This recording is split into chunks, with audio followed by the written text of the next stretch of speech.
Hi students, welcome to our channel. So இந்த வீடியோல நம்ம என்ன பார்க்க போறோம்னா 11th ஸ்டாண்டர்ட் எகனாமிக்ஸ்க்கு இந்த செகண்ட் மிட் டர்ம் டெஸ்ட் 2025 கான இம்பார்ட்டன்ட்டான 2 மார்க் 3 மார்க் 5 மார்க் क्वेश्चन என்னென்னன்னு பார்க்க போறோம். தமிழ் மீடியம்க்கும் இங்கிலீஷ் மீடியம்க்கும். ஸோ தயவுசெய்து இந்த வீடியோ ஸ்கிப் பண்ணாம பாருங்க. இந்த வீடியோவில் சொல்லியிருக்கக்கூடிய எந்த ஒரு கொஸ்டினையும் நீங்க மிஸ் பண்ணிடக்கூடாது. எல்லாத்தையுமே நல்லா தரவா படிங்க. கண்டிப்பா நீங்க இந்த செகண்ட் மிட் டர்ம் டெஸ்ட்லயும் நல்ல மார்க் ஸ்கோர் பண்ணுவீங்க. இதை அப்படியே கண்டினியூ பண்ணிட்டு வந்தீங்கன்னா அப்படியே ஹாஃப் இயர்லி எக்ஸாம், அதுக்கப்புறம் உங்களுக்கு வரக்கூடிய ஆனுவல் எக்ஸாம் எல்லாத்துலயுமே நல்ல மார்க் எடுத்து நீங்க பாஸ் பண்ணலாம். சரியா? ஸோ 11th தான் பப்ளிக் கிடையாது இல்லையா? ஸோ நீங்கள் 11th நல்ல மார்க் ஸ்கோர் பண்ணும் அப்படின்னு நினச்சிங்கன்னா நம்மளுடைய வீடியோஸில் நம்ம கொடுக்கக்கூடிய எல்லாத்தையும் நீங்கள் கரெக்டாக ஃபாலோ பண்ணிட்டு வாங்க. சரியா? ஓகே, இப்போ சாப்டர் 9ல் பார்த்தீங்கன்னா 2 மார்க்ஸ் டிஃபைன் டிஸ்இன்வெஸ்ட்மெண்ட், முதலீட்டை திரும்ப பெறுதல் வரையறு. State the meaning of special economic zones, சிறப்பு பொருளாதார மண்டலம் என்பதன் பொருள் என்ன? State the meaning of privatisation, தனியார் மயமாக்கல் என்றால் என்ன? சாப்டர் 10ல் டிஃபைன் ரூரல் எக்கானமி, ஊரக பொருளாதாரம் வரையறு. ரூரல் பாவர்ட்டி டிஃபைன், ஊரக ஏழ்மை வரையறு. What is meant by disguised unemployment, மறைமுக வேலையின்மை என்றால் என்ன? டிஃபைன் காட்டேஜ் இண்டஸ்ட்ரி, குடிசை தொழில் வரையறு. டிஃபைன் ரூரல் எலக்ட்ரிஃபிகேஷன், ஊரக மின்மயமாக்கல் வரையறு. சாப்டர் 11ல் what are the major ports in Tamil Nadu, தமிழ்நாட்டின் முக்கிய துறைமுகங்கள் யாவை? What are the nuclear power plans in Tamil Nadu, தமிழ்நாட்டின் அணுமின் நிலையங்கள் எவை? டிஃபைன் மைக்ரோ இண்டஸ்ட்ரி, குறு நிறுவனங்கள் வரையறு. டிஃபைன் ஜிஎஸ்டிபி, மொத்த மாநில உள்நாட்டு உற்பத்தி வரையறு. இது 2 மார்க்ஸ் 3 சாப்டர்லையும். சரியா? நெக்ஸ்ட் 3 மார்க்ஸ் பாருங்க. சாப்டர் 9ல் what is GST, right its advantages, GST என்றால் என்ன, அதன் நன்மைகளை எழுதுக. Mention the functions of APMC, விவசாய உற்பத்தி அங்காடி குழுவின் பணிகளை விவரிக்க.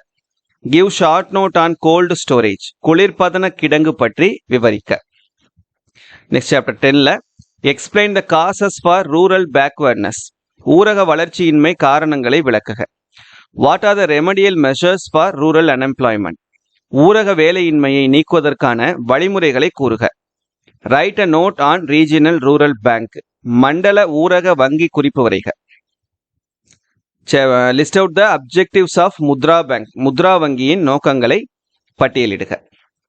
சாப்டர் 11ல் describe the performance of Tamil Nadu economy in health, சுகாதாரத்துறையில் தமிழ்நாட்டின் செயல்திறனை விளக்குக. What are the renewable sources of power in Tamil Nadu, தமிழ்நாட்டில் உள்ள புதுப்பிக்கத்தக்க ஆற்றல் வளங்கள் யாவை?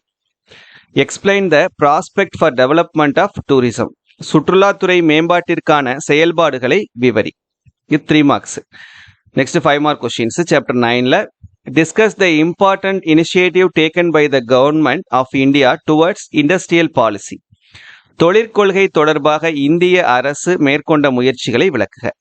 Describe the salient features of EXIM policy 2015 to 2020, 2015-2020 ஆண்டிற்கான ஏற்றுமதி இறக்குமதி கொள்கையில் சிறப்பு இயல்புகளை விளக்குக. சாப்டர் 10ல் discuss the problems of rural economy, ஊரக பொருளாதார பிரச்சனைகளை ஆராய்க. Analyse the cause for rural indebtedness, ஊரக கடன்களுக்கான காரணங்களை ஆராய்க. சாப்டர் 11ல் explain public transport system in Tamil Nadu, பொதுத்துறை போக்குவரத்து முறையினை விளக்குக. Describe the qualitative aspects of population, மக்கள் தொகையின் தரமான அம்சங்களை விவரி. அவ்வளோதான். சரியா? ஸோ இந்த 2 மார்க் 3 மார்க் 5 மார்க் கொஸ்டின்ஸ் படிச்சிங்கன்னா கண்டிப்பாக உங்களுடைய செகண்ட் மிட் டர்ம் டெஸ்ட்டில் நீங்கள் எத்தனை மார்க்கு கொஸ்டின் கேட்டாலும் சரி உங்களுக்கு கண்டிப்பாக சென்டம் ஸ்கோர் பண்ண முடியும். ஸோ நம்பிக்கையோடு படித்து நல்ல மார்க் ஸ்கோர் பண்ணுங்கள். தொடர்ந்து நம்மளுடைய சேனலை சப்போர்ட் பண்ணுங்கள். தேங்க்யூ.